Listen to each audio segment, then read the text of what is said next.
Hermanos, les invito a buscar en sus Biblias en Lucas capítulo 7. Lucas capítulo 7, del 1 al 10, donde vamos a tener la lectura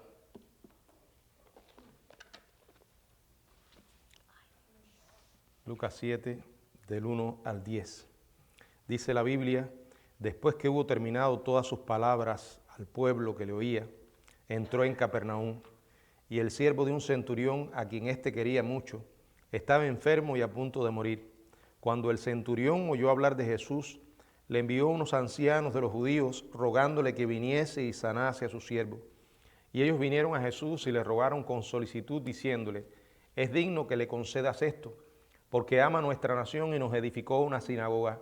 Y Jesús fue con ellos, pero cuando ya no estaba lejos de la casa, el centurión envió a él unos amigos diciéndole: Señor, no te moleste, pues no soy digno de que entres bajo mi techo, por lo que ni aún me tuve por digno de venir a ti, pero di la palabra y mi siervo será sano.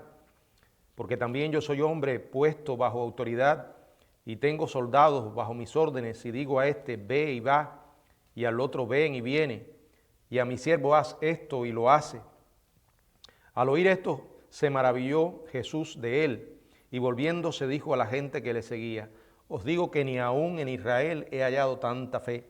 Y al regresar a casa, los que habían sido enviados hallaron sano al siervo que había estado enfermo. Padre, gracias por tu palabra y gracias por la bendición de poder tenerla y tener a tu Espíritu Santo para poder entenderla. En tus manos nos ponemos en este estudio para que tú nos hables. En el nombre de Jesucristo. Amén. Bueno, este estudio lo hemos titulado Asombrosa Fe. Aunque Jesús frecuentemente era quien asombraba a las personas, solo hay dos ocasiones en los evangelios en que se dice que Jesús se maravilló. Al principio, los habitantes de Nazaret, el pueblo natal de Jesús, se maravillaron y luego se enfurecieron contra sus enseñanzas. En respuesta, como narra Marcos, en el capítulo 6, verso 6, dice la Biblia que Jesús estaba asombrado de la incredulidad de ellos. Esa es una de las ocasiones en las que Jesús se asombra, en este caso por la incredulidad de ellos. La otra ocasión en que Jesús se asombró fue a causa de la fe de un soldado romano. Este pasaje que vamos a tomar en el estudio de hoy es la historia del encuentro de Jesús con aquel hombre que no era un judío, sino un centurión gentil con una fe tremenda. Ahora, es importante que establezcamos varias verdades antes de comenzar este estudio. En primer lugar, más importante que la cantidad de fe que una persona pueda tener es en quién ha depositado su fe. Solo hay una persona, a la luz de la palabra de Dios, en quien se debe poner toda la fe. Y esa persona es Jesucristo, el Dios vivo, como Padre, como Hijo y como Espíritu Santo.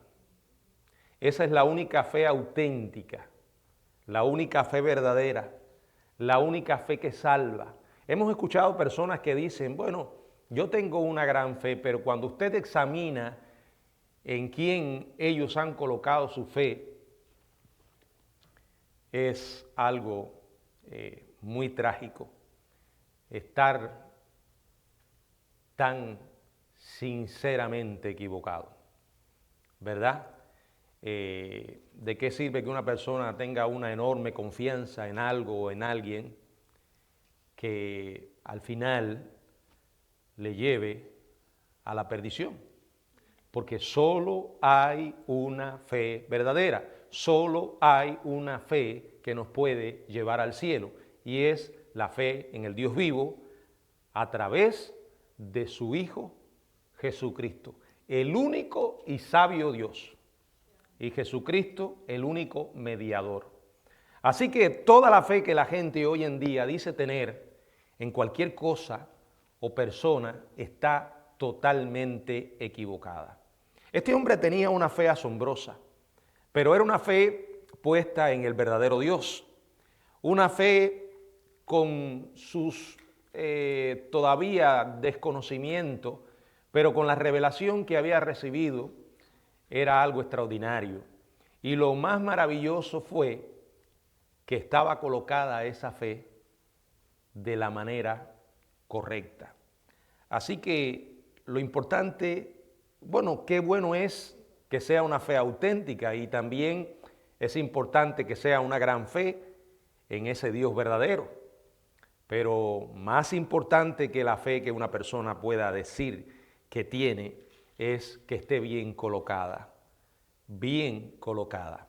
Bueno, vamos a mirar a este hombre que, como dije, era un centurión gentil.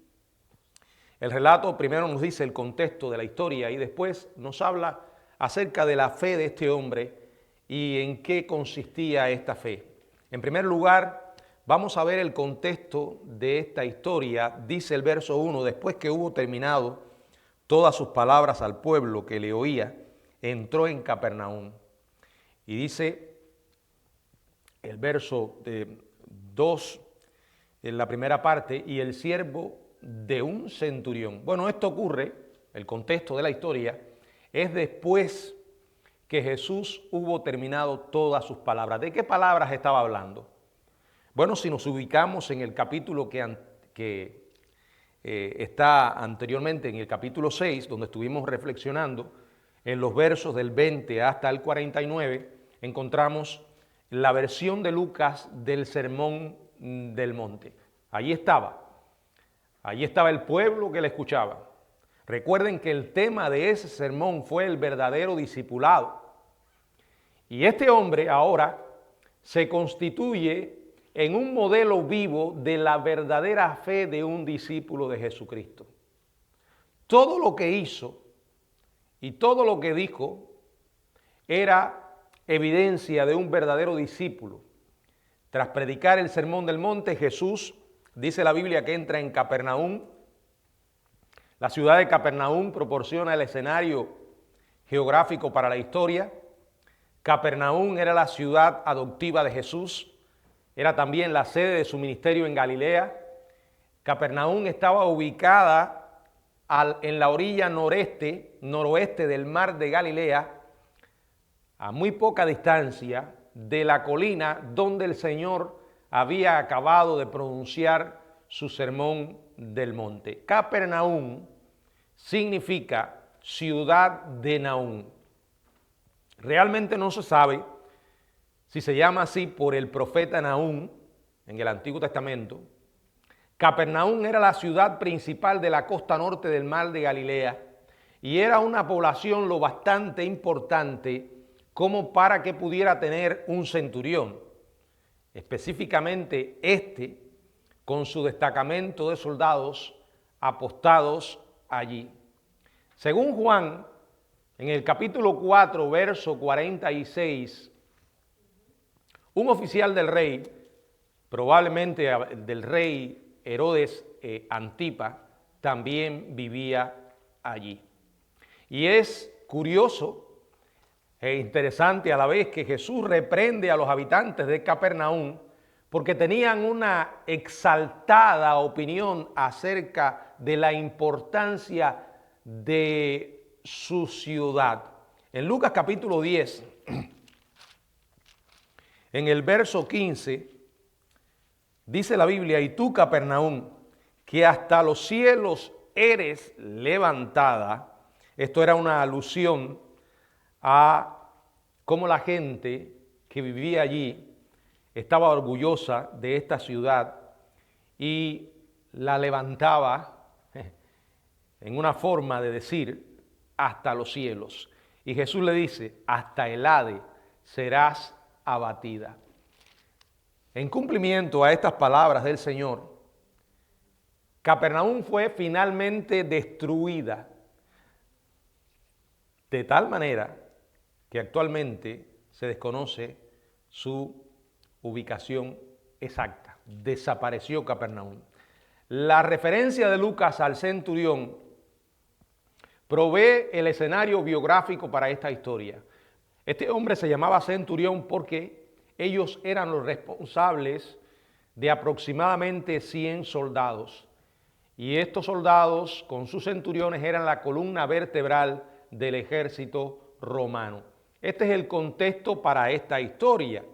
Ahora vamos a detenernos en qué características tenía la fe de este hombre en su manera de expresarse y de comportarse que produjo tal impacto en la vida del Señor. Porque, bueno, impactar a otros, asombrar a otros, no es gran cosa si lo comparamos con asombrar al Señor, a Jesús.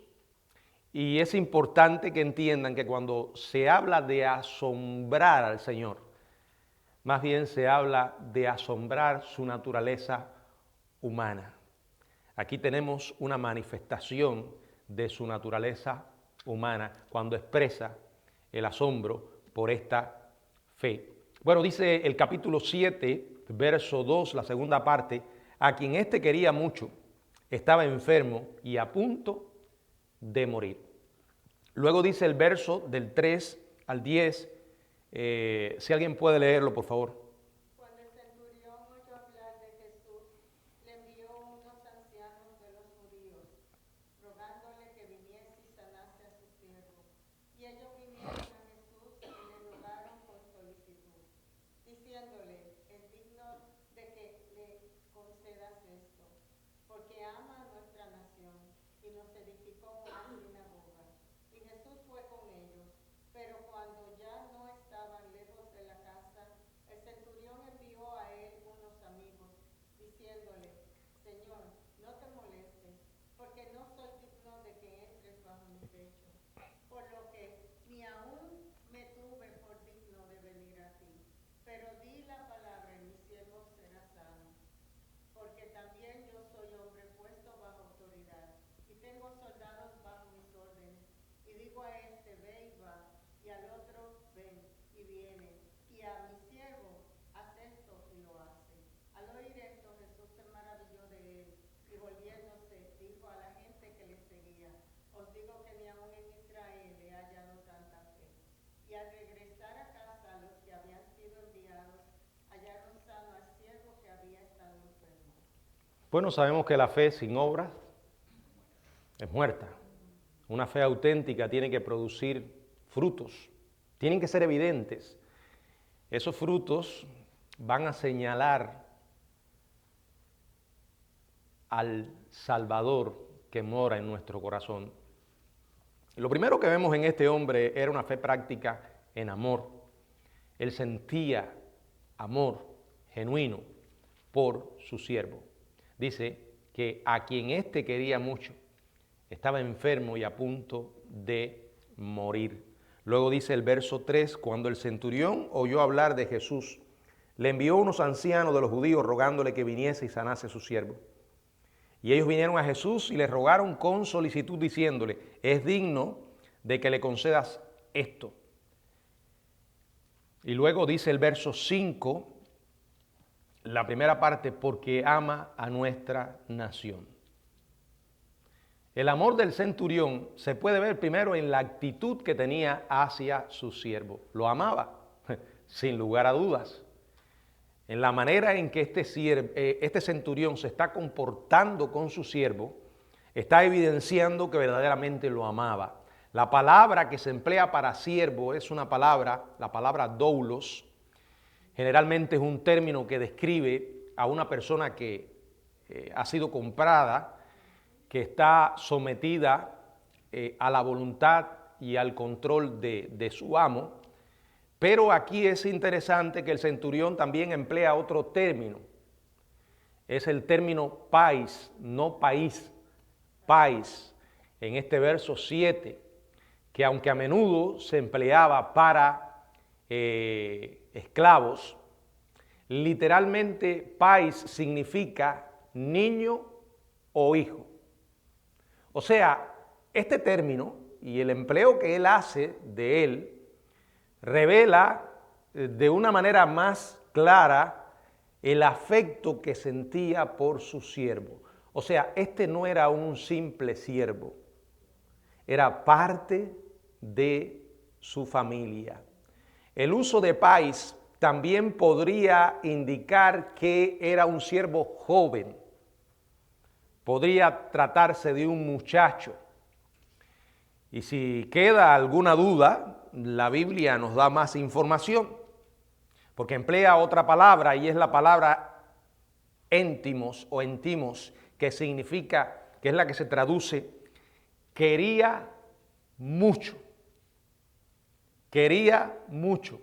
amaba a su siervo. O sea, expresa el extraordinario nivel de afecto que sentía por este muchacho, a quien consideraba parte de su familia. Y debido a ese amor por él, era natural que estuviera preocupado.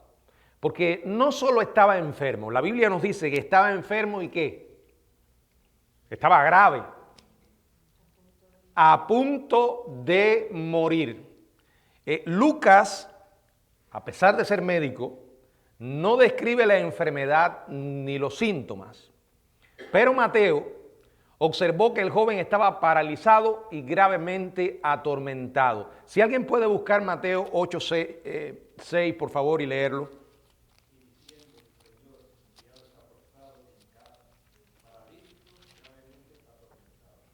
Dice que estaba paralítico y gravemente atormentado. O sea, era una situación delicada, grave, extrema. Y la compasión de este amo, de este centurión, lo lleva a buscar desesperadamente la ayuda del Señor. Tenemos que aprender a ver la mano de Dios aún en las situaciones más desesperadas. Claro, lo difícil es que cuando estamos en medio de ellas, perdemos la capacidad para ver la mano de Dios en medio del dolor. Al punto de que a veces hacemos y decimos cosas que después lamentamos. Es muy fácil ver la bendición, el cuidado, la mano de Dios cuando las cosas nos marchan bien.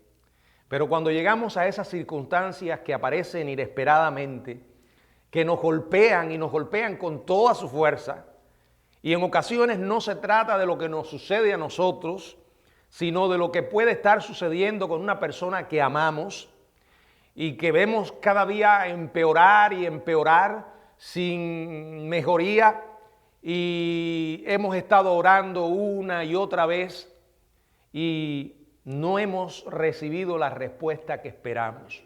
Bueno, son esos momentos donde nuestra fe es puesta a prueba. Pero qué bueno es que cuando nos encontremos en esas situaciones desesperadas, nuestra respuesta sea la de este hombre. Fue a la persona correcta. Él había oído hablar mucho acerca de Jesús, que se había mudado de Nazaret a Capernaum y era muy conocido en esa región. En algún momento había oído más que charlas superficiales acerca de los milagros que este hombre estaba haciendo. A medida que la historia se desarrolla, se hace evidente que él había oído lo suficiente acerca de Jesús como para reconocer quién era realmente. Porque en la actitud del centurión, al ir a Jesús, es evidente que veía en Jesús mucho más que alguien que podía realizar ciertos milagros. De alguna manera, él creía que ese hombre era el Mesías esperado por los judíos, que era Dios mismo. Y quiero que presten atención a los detalles que nos presenta Lucas, porque ellos evidencian lo que estamos hablando. Una de las cosas que vemos es cómo este hombre estaba consciente, profundamente consciente de su indignidad. Entiendan esto. Si una persona no camina por esa senda, no conocerá a Dios. El pecado que más estorba en el camino a la salvación es el orgullo. Porque la persona no es capaz de aceptar la condición que la Biblia presenta acerca del hombre, que somos pecadores y en consecuencia indignos. Eso significa que no merecemos absolutamente nada y que si Dios decidiera enviarnos al infierno, lo haría con todo derecho, porque somos responsables de nuestros pecados, somos culpables de nuestros pecados. Este hombre se consideraba indigno de acudir personalmente a Jesús. Y después vamos a ver que se consideraba, vamos a seguir mirando la historia. El centurión le envió a unos ancianos de los judíos rogándole que viniese y sanase a su siervo. Y es interesante que este hombre es un centurión gentil y que estos son judíos, líderes de una comunidad religiosa que no eran favorables a los gentiles, ni los gentiles a los judíos. Y que estos judíos consintieran en hacer eso por un soldado gentil es realmente asombroso. Y demuestra además el alto aprecio que le tenían. Y en contraste con el profundo sentido de indignidad del centurión, estos hombres, como judíos, descansaban en sus buenas obras, en sus obras de justicia. Y esto lo demuestra en que promocionaron la valía de este hombre de la siguiente manera. Dice, y ellos vinieron a Jesús y le rogaron con solicitud diciéndole, es digno de que le concedas esto. No, no somos dignos de nada. Eso habla acerca de ellos y de cómo entendían las cosas de Dios. Ellos sostuvieron que el mérito personal del hombre obligaba a Jesús a ayudarlo. O sea, exactamente como la superioridad moral del sistema religioso que ellos sostenían, y en su ignorancia espiritual pensaban que Dios estaba obligado a salvarlos. Ellos le dijeron a Jesús el motivo por el cual creían que era digno. Ama a nuestra nación. Aunque no es meritorio, en el sentido de obligar a Dios a hacer algo por este hombre, centurión, el amor de él por el pueblo judío era tanto sorprendente como elogiable y además otra evidencia más de su auténtica fe. Ya dije que los judíos y los gentiles se odiaban, se despreciaban entre sí, pero este centurión superó esos prejuicios. Este centurión en algún punto en su vida llegó a mirar a los judíos como el pueblo elegido de Dios y los amó. Ya vimos su amor, ahora vamos a ver la generosidad, otra evidencia de su fe. Dice el verso 5, y nos edificó una sinagoga, nos construyó una sinagoga, el lugar donde se reunían para adorar al Dios de Israel. O sea, lo de este centurión no era un simple sentimentalismo abstracto, sino que era una fe práctica. Y aquí lo hace en que ayuda a edificar una sinagoga para los judíos de Capernaum. Dice que edificó. Esta palabra, como se emplea en este texto, resalta que este hombre estuvo involucrado personalmente en la construcción de la sinagoga. Se dice que los centuriones ganaban entre 3.750 denarios a 7.500 denarios. Un enorme salario en contraste con lo que se le pagaba a los soldados con una mala paga que ganaban solo 75 denarios. Por lo que este hombre y el dinero que ganaba pudo personalmente ayudarles a edificar la sinagoga. Aparte de que el texto no menciona que otra persona u otros hayan estado involucrados. Él lo tomó como algo personal y generosamente ayudó a edificar la sinagoga. Que aunque no era un motivo para presionar a Dios, sí era claramente una evidencia de la fe que tenía. Y esto era lo que Jesús estaba mirando. Y es lo que Dios realmente ve. Ahora, también otro detalle era su enorme o su gran y auténtica humildad. Miren el verso 6, y Jesús fue con ellos. Pero cuando ya no estaba lejos de la casa, el centurión envió a él unos amigos, diciéndole: Señor, no te moleste, pues no soy digno de que entres bajo mi techo. Y dice el verso 7, por lo que ni aún me tuve por digno de venir a ti. Nuevamente se enfatiza la clara indignidad, o sea, la clara conciencia de su indignidad que tenía este centurión. Ya lo habíamos visto en que le envió allí unos ancianos, y ahora lo vemos en que claramente él dice: no soy digno de que entres bajo mi techo, y ni aún me tuve por digno de venir a ti. Qué importante es esto. Una persona no puede valorar la gracia si no entiende que está en una desgracia, que está perdido. Y esto lo repito porque es algo esencial en toda presentación del Evangelio.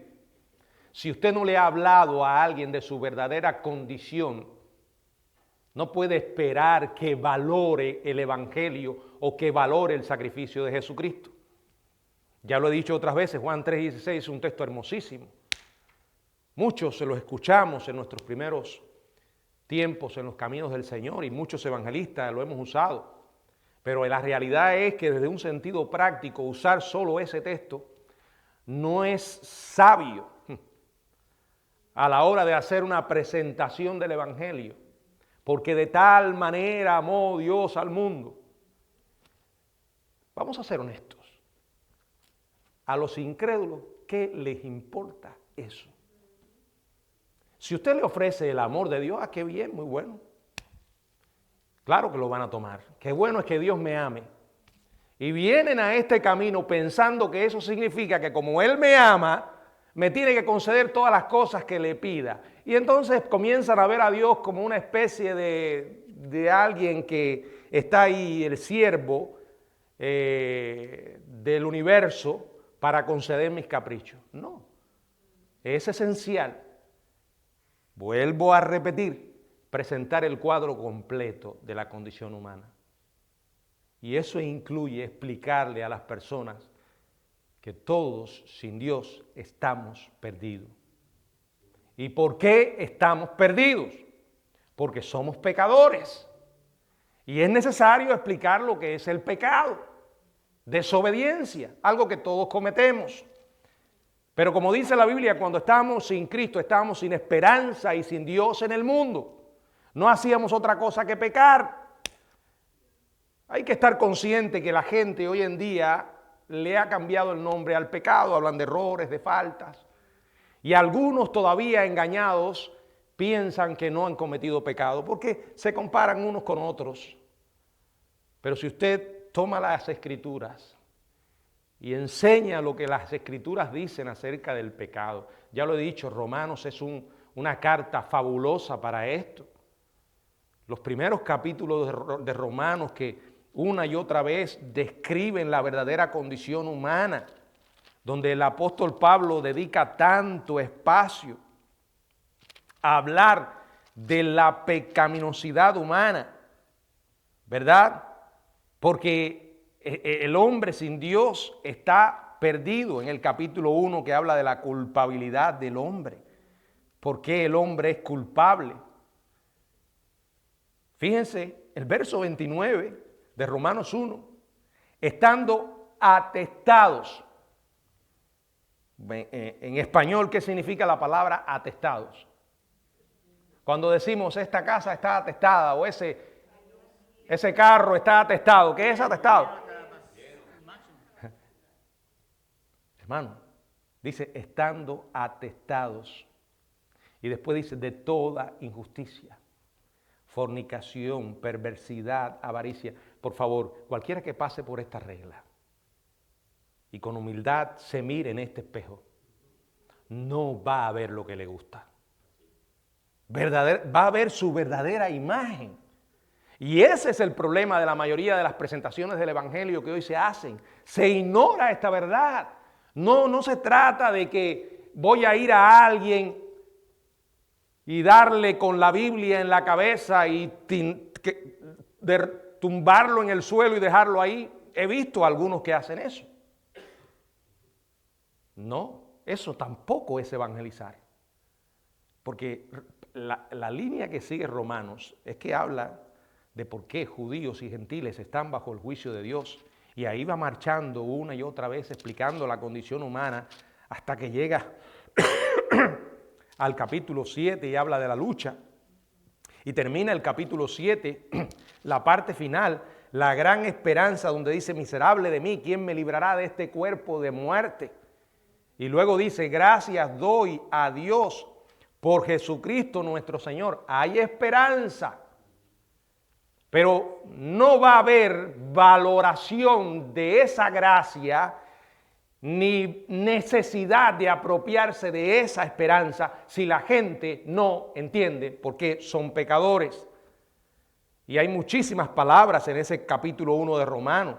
Fornicación, perversidad, avaricia, maldad, llenos de envidia. Sí, porque cuando comienza alguna gente dice, bueno, yo no soy fornicario, perverso, no tengo avaricia, maldad, pero dice envidia, llenos de envidia. Homicidios, contienda, engaño, malignidades. Yo no estoy en esa lista. No estás en esa lista. Agárrate entonces, verso 30. Murmuradores. Hay un libro que se llama Pecados Respetables. Dentro de la iglesia hay pecados respetables. Pero esa clasificación la hemos hecho nosotros en nuestra carnalidad. Todos los pecados ofenden a Dios. No, un fornicario, un adúltero y el chisme. Y el batir la lengua contra otra persona, o contra Dios, o la mentira, dice Apocalipsis. Al final, cuando uno se mira con total humildad en el espejo de Dios, tiene que reaccionar como reaccionó el centurión. No soy digno, ¿verdad?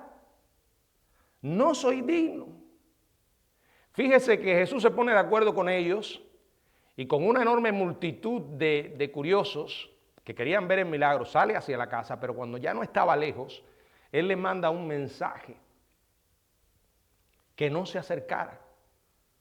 La desesperación de este hombre lo había movido a hacer una solicitud a Jesús para que fuera y sanara a su siervo, pero cada vez se había convencido más de su total pecaminosidad. Miren, cuando uno se mira en este espejo, la pregunta que se hace es esta. Se la va a hacer, aunque hayamos entendido el Evangelio. ¿Por qué estoy vivo todavía? ¿Por qué estoy vivo? Y ahí es donde viene la respuesta. Por la gracia de Dios. Quien entiende su indignidad, entonces está listo ¿para qué? Para valorar el amor de Dios. Entonces cuando podemos hablarle de Juan 3:16, hay esperanza para tu vida porque Dios te amó y envió a su Hijo a morir en tu lugar. Entonces la persona dice, ahora estoy listo, necesito esa gracia. Fíjense que este hombre, mientras más se acercaba a Jesús, más indigno se sentía de su presencia en su casa. A diferencia de quienes, de aquellos con los que Jesús tuvo que lidiar una y otra vez en su ministerio por su hipocresía, los orgullosos y santurrones ancianos judíos, que se creían buenos, que Jesús tenía que decirle, ustedes son sepulcros, no importa que por fuera se muestren bien arregladitos, blanquitos, pero lo que tienen adentro son huesos de muerto. ¿Se acuerdan de Pedro? Alguien que lea Lucas 5:8. Lucas 5:8, por favor. Viendo esto, Simón Pedro cayó de rodillas ante Jesús diciendo: Apártate de mí, Señor, porque soy hombre pecador. Esa es la respuesta ante la presencia, la cercanía del Señor. Él estaba allí y Pedro dijo: Señor, apártate de mí, porque soy hombre pecador. ¿Se acuerdan del publicano? Lucas 18:13, si alguien puede leerlo.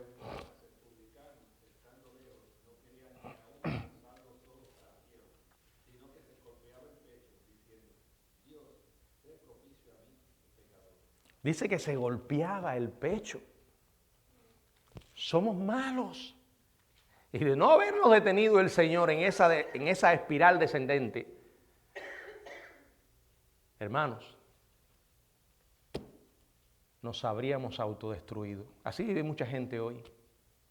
Piense por un momento si el Señor no hubiese detenido a Saulo de Tarso en el camino de persecución y muerte. Alguien que creía que de verdad lo que estaba haciendo agradaba a Dios. Y lo que estaba haciendo era algo muy feo, muy malo.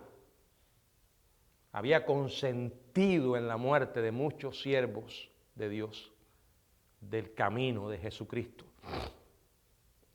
Y a otros los arrastraba y los obligaba a blasfemar. Piense por un momento qué habría sido de su vida si el Señor no lo hubiese detenido. No hubiese enviado a alguien a compartirle el mensaje de gracia y de esperanza. Piénselo, piense por qué estamos aquí en esta noche. En lugar de estar en nuestros hogares viendo la televisión cómodamente, mirando las noticias, o hablando por teléfono con los amigos, o no sé, una noche de parrillada, un barbecue, en la iglesia, oyendo una hora a ese pastor. Los domingos, menos todavía, si ese es el tiempo que tengo para descansar después de una agotadora semana. ¿Por qué? ¿Cuál es la razón? Bueno, la razón es lo que Dios hizo con nosotros al salvarnos. En consecuencia, el centurión envía una segunda delegación. Esta vez le dice que eran unos amigos: Señor, no te moleste. Él entendía que su pecado era de tal afrenta a la santidad de Jesús, y este era un hombre que estaba caminando en la búsqueda de Dios, porque ya Dios lo había buscado a él, que se consideraba que no era digno que Jesús entrara bajo su techo. Es más, le dice: ni aún me tuve por digno de venir a ti en primer lugar. Era una persona verdaderamente con un corazón contrito. ¿Y qué dice la Biblia? Al corazón contrito y humillado no despreciarás tú. Salmo 51:17. Y de pronto, una fe tremenda. Dice el 7b: pero di la palabra y mi siervo será sano. Luego del 8 al 10, si alguien puede leerlo, por favor, me ayuda.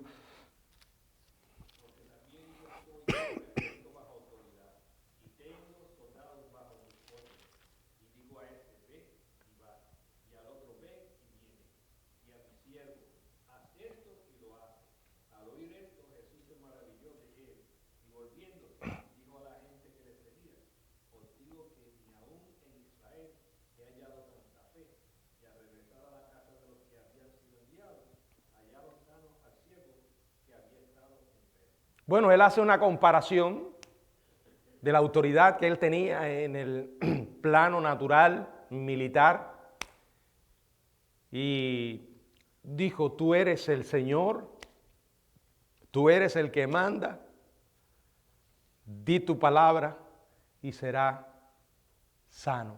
Al Jesús escuchar esta extraordinaria expresión de la humilde fe del centurión, ¿qué dice la Biblia? Que se maravilló de él. Como dije hace un momento, esto es un vislumbre de la verdadera humanidad de Jesús. Como Dios omnisciente, no hay nada que pueda sorprenderle. Pero como en su humanidad se cansaba, tenía hambre, tenía sed, así también se asombra por la fe que mostrara este soldado romano. Y tras oír las palabras del centurión, Jesús dice, al oír esto, Jesús se maravilló de él y volviéndose dijo a la gente, os digo que ni aún en Israel he hallado tanta fe. Fue algo tremendo lo que dice del centurión, pero por otra parte era muy triste que ni aún en Israel el Mesías pudiera hallar esa clase de fe que en realidad era una acusación para el pueblo elegido. Mateo registra que el Señor añadió esta advertencia, Mateo 8, 11 y 12, si alguien puede leerlo. Y os digo que vendrán muchos del oriente y del occidente, y se sentarán con Abraham e Isaac y Jacob en el reino de los cielos, mas los hijos del reino serán echados a las tinieblas de afuera, allí será el lloro y el crujir de dientes. ¿Por qué, hermanos? Porque lo importante aquí es, sin importar dónde viva esa persona, ni la condición en la que esté,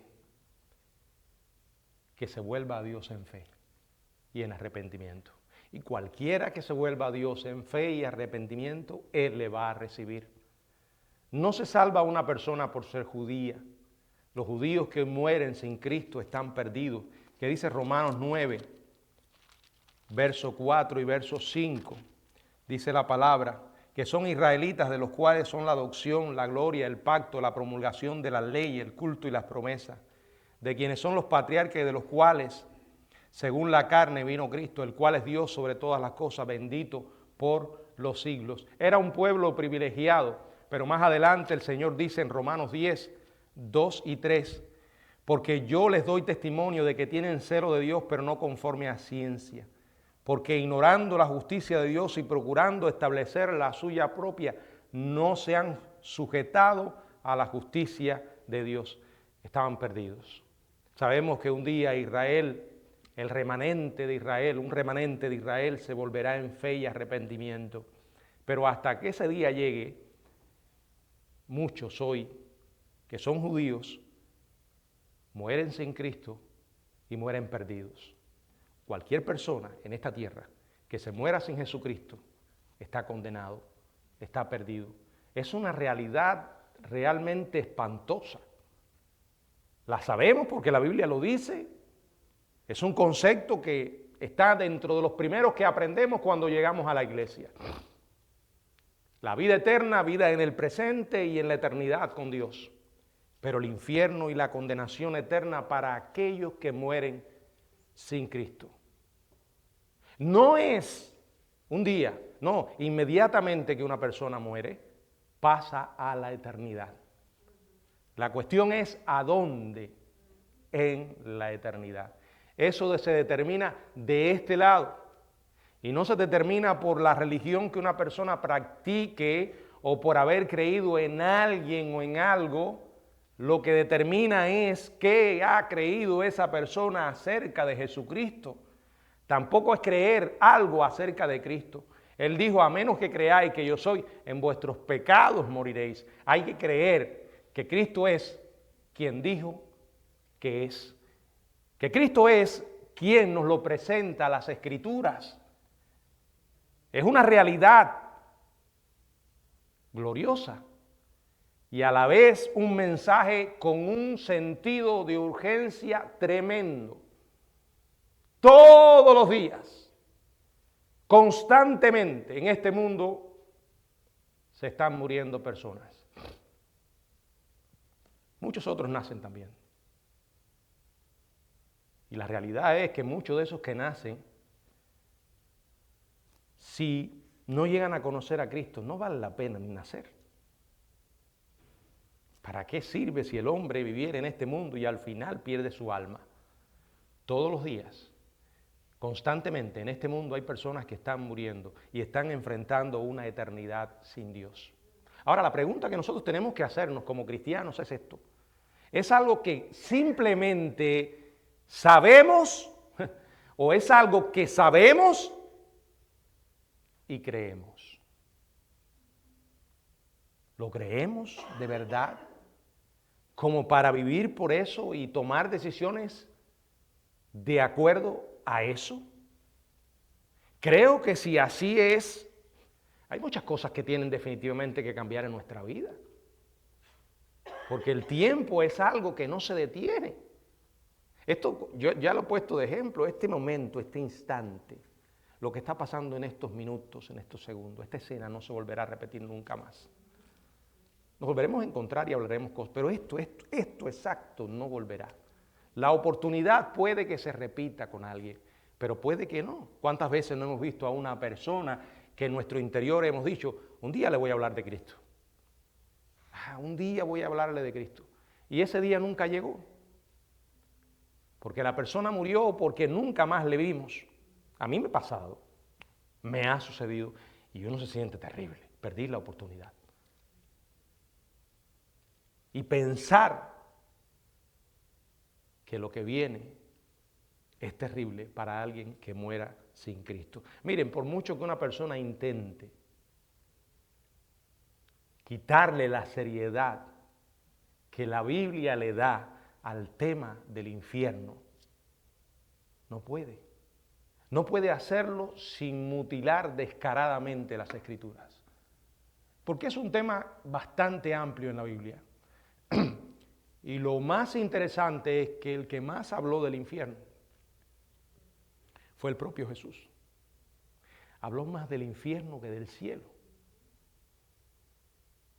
Y conozco este tema profundamente porque fue uno de los primeros temas que tuve que confrontar o debatir con alguien que no creía en el infierno en el sentido que la Biblia lo presenta.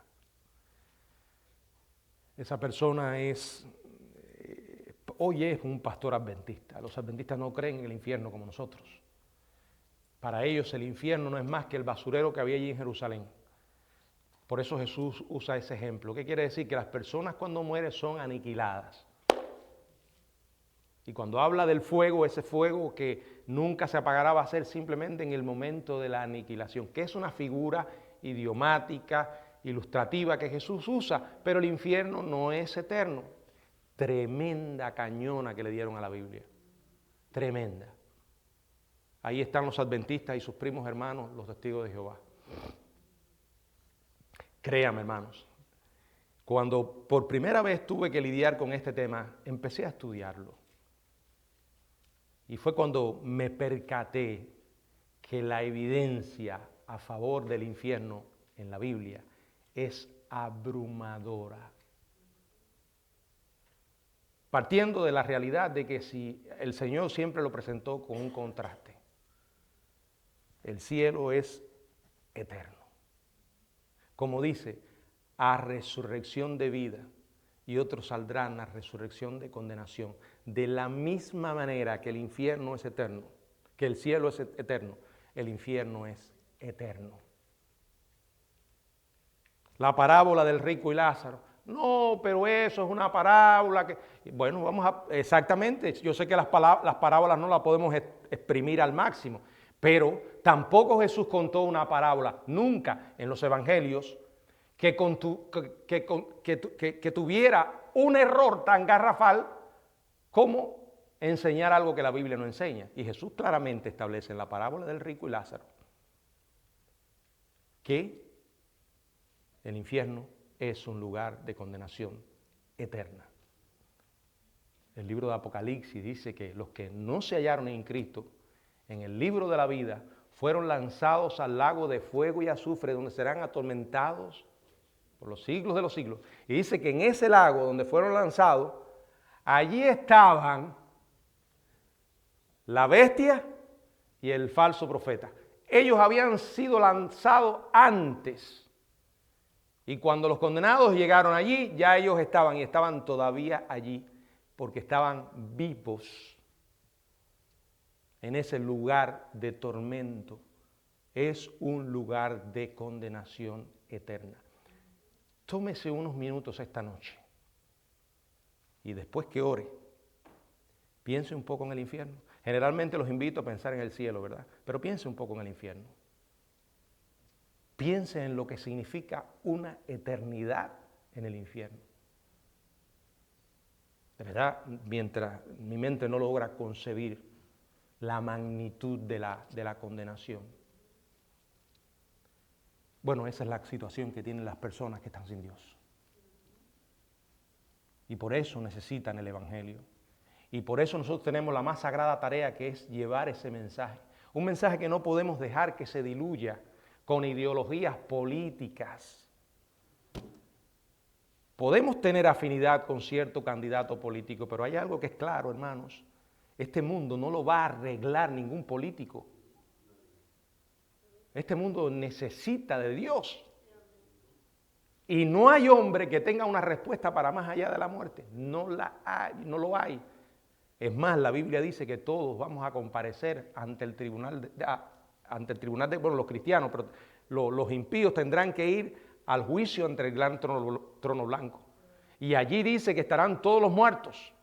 Y en estas palabras, grandes y pequeños. Ahí no está hablando de grandes estaturas, ni pequeños.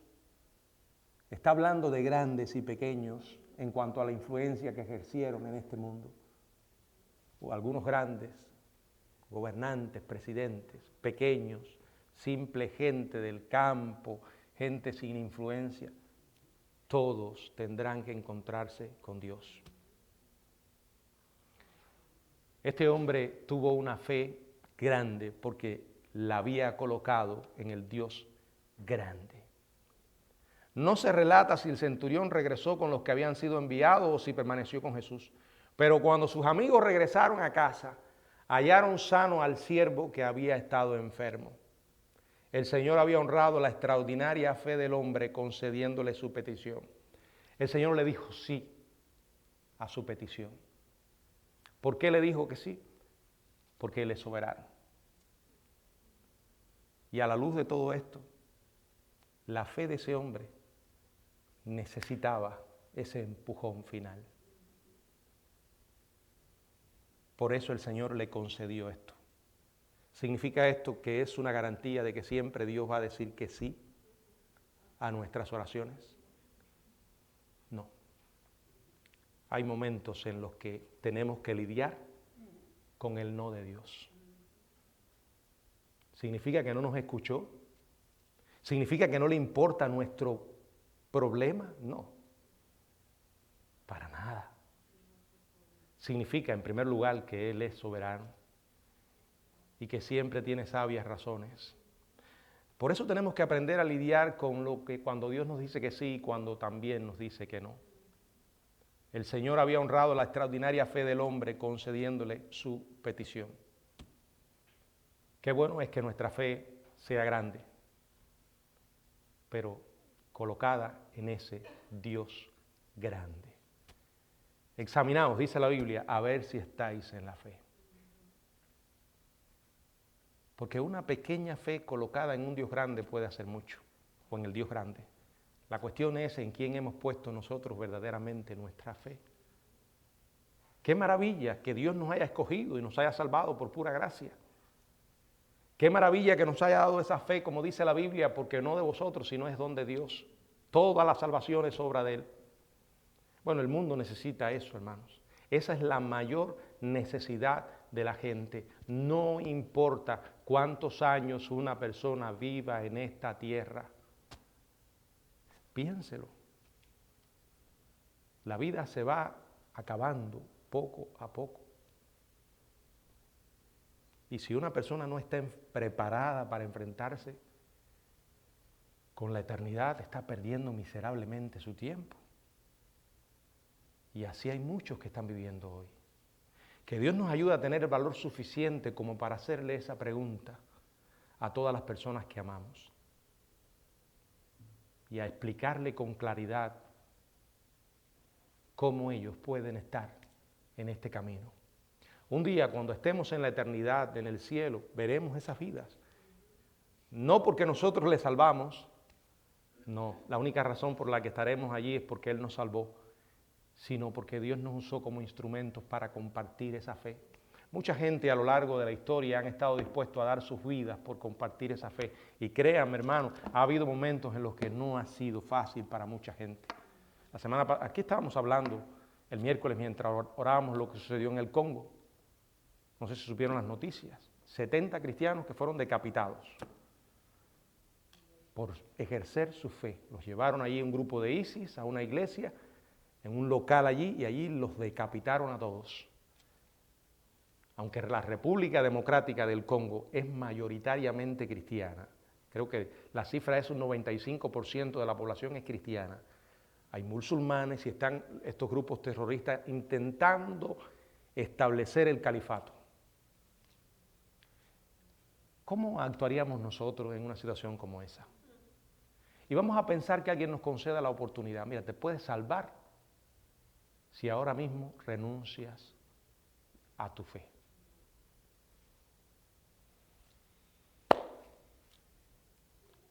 O mueres con Cristo o vives sin Él. La decisión es tuya. Bueno, Dios nos ayude, hermanos, a vivir para Cristo y a glorificar a Cristo. Porque hoy tenemos buenos momentos. Y no estoy hablando solo de persecución, estoy hablando de que la vida se complica. Y como he dicho otras veces, todos sabemos que vamos al cielo. Pero no se nos puede olvidar que parte de la soberanía es de Dios, es Él mismo determinar cómo nos lleva. Cómo nos lleva. Y nuestro problema como cristianos no es tanto que no sepamos a dónde vamos, sino que la mayoría no estamos preparados para lidiar el cómo. Todo el mundo quiere que, si se va a morir, esta noche cuando ponga su cabeza en la almohada le dé un infarto y amanezca en el cielo. ¿Verdad? Pero no siempre es así.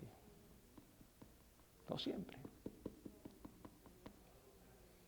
Hoy estaba mirando que le celebraron el cumpleaños 90, creo que fue, a Charles Swindoll, que se retiró del ministerio. Un hombre extraordinario. Sobre todo es alguien que siempre tiene una sonrisa en su rostro. Y ahí estaba mirando la foto con sus hijos y un bastón. Y ahora está lidiando con problemas, serios problemas de salud de su esposa. Y les pedía a sus hijos y a los hermanos que oraran por él para que Dios le diera el regalo de poder terminar sus años siendo de bendición para su esposa. Es difícil esa parte. La cuestión es, ¿estaremos el día que eso llegue dispuestos a glorificar a Dios? Bueno, no se trata de que alguien venga y nos amenace con que nos va a cortar la cabeza, pero se trata de que muchas veces Dios pone grandes desafíos en nuestra vida. Que el Señor nos ayude a poder vivir esa fe asombrosa que podemos encontrar en este centurión. Que el Señor nos bendiga.